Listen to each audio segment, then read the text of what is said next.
তো hey guys, welcome back to my channel. আবারও চলে আসলাম নতুন একটা লং ভিডিও নিয়ে। তো গাইস, রোজকারের মতন কিন্তু আবারও রান্না নিয়েই চলে এসেছি। আর তোমরা জানো আমি কিন্তু রান্না করি। অনেকে কমেন্ট করছিলে যে দাদা তুমি সব স্ক্রিপ্টেড ভিডিও বানাও, একদমই না। তো ওই যে দেখো ঠাকুমা বসে আছে আর এখানে আমার রান্নাঘরে রান্না করতে হচ্ছে। তো এটা বিশ্বাস না হলে কি করে বলবো, তো হয়তো দেখো ক্যামেরাম্যান থাকলে আমি তোমাদেরকে পুরোটাই আমি দেখাতে পারতাম। তো আমার সব কিছু নিজের হাত দিয়ে ভিডিও করতে হয়, তার জন্য আমি দেখাতে পারিনি, বুঝতে পেরেছো? তো বন্ধুরা দেখো, ওই দেখো আমি গাছে উঠেছি অনেক কষ্টে মষ্টে দড়ি বেয়ে খেজুরের রস কাটবো। তো কে কে খেজুরের রস খেয়েছো অবশ্যই কমেন্ট করো, কমেন্টে জানিয়ে। আর আমি তো আগে খেয়েছি, এখন খাইনি, কিন্তু একটা দাদার গাছটা কেটে দিয়ে গেছিলো, তাই আমি ভাবলাম একটু কাটি। তো বন্ধুদের সাথে এসেছিলাম একটু কাটতে। আর বলতে না বলতে বিকালবেলা একটু ফাঁকা মারতে হাঁটতে বেরিয়েছিলাম, আর রিলস করার জন্য দেখো একটু পোজ নিচ্ছিলাম।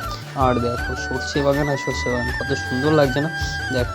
আর কে কে ঘুরতে আসবে এই ফাঁকা মাঠে? আর ফাঁকা মাঠে তোমাদের আগেও অনেক ভিডিও দেখিয়েছি, আর অনেকেই কমেন্ট করেছো কোথায় কোথায় দাদা এই জায়গাটা। তো আমাদের গ্রামে আসলেই হয়তো এই ফাঁকা মাঠে আমাকে ট্যাগ করবে বা কমেন্ট করবে, আমি অবশ্যই তোমাদেরকে জানাবো কোথায়।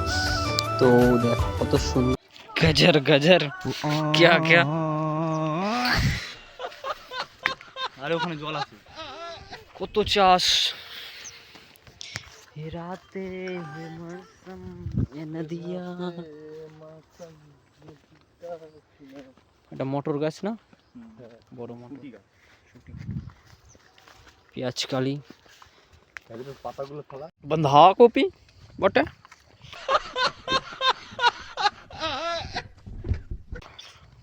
চারিদিকে সবজি আর সবজি। ভাই সূর্যটা কি লাগছে, কি লাগছে। এই কই তুই, এ क्या है किसका? আমারও কাটতে হবে।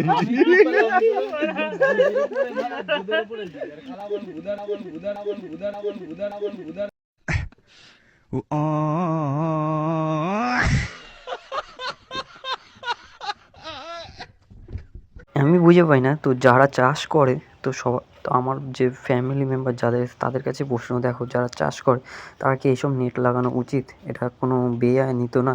তো দেখো পাখি এমনি কমে যাচ্ছে, লুপ্ত হয়ে যাচ্ছে, তারপরে এরকম নেট বাঁধিয়ে মানে নেট লাগিয়ে নিজের চাষটাও নয় বেঁচে যাচ্ছে, আর পাখিগুলো দেখো এইভাবে মরে যাচ্ছে। তো আজকে ওরা না থাকলে হয়তো আমরাও বাঁচতাম না, আর আমরা না থাকলে হয়তো ওরাও বাঁচতাম না। তো কী বলো বন্ধুরা? তো দেখো অবশেষে ওকে বাঁচিয়েছি। আর জল খাওয়ার জন্য কীরকম করছিলো, তো ওকে জল খাওয়াচ্ছিলাম আর বলছিলাম যে যারা এইভাবে নেটগুলো লাগায় তারা একদমই ঠিক না, কারণ অনেক নেটই পাওয়া যায়। তো সেই সব নেট লাগাও যেগুলোতে মানে জাল মতন নেই।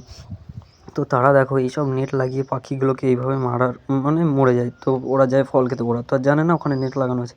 তো তাদেরকে একটা কথাই বলবো আমার ভিডিওর তরফ থেকে, তো এইসব নেট না লাগিয়ে অন্য রকম ওই কটসুতোর নেট আছে, মানে অন্য দড়ির, সেই সব দড়ির নেট লাগালে হয়তো আর একটু বড় বড় ফাঁকা থাকলে হয়তো এই পাখিগুলোর কিছু হবে না।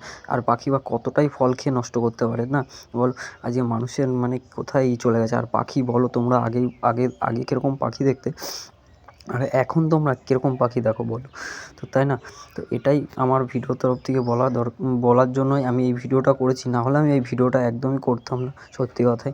কারণ আমি একটা পাখি ধরে তাকে জল খাইয়ে বাঁচিয়েছি, সেটা আবার ভিডিও করব, এটা কোনো মানে ভিডিওর না, ঠিক আছে, টপিক না।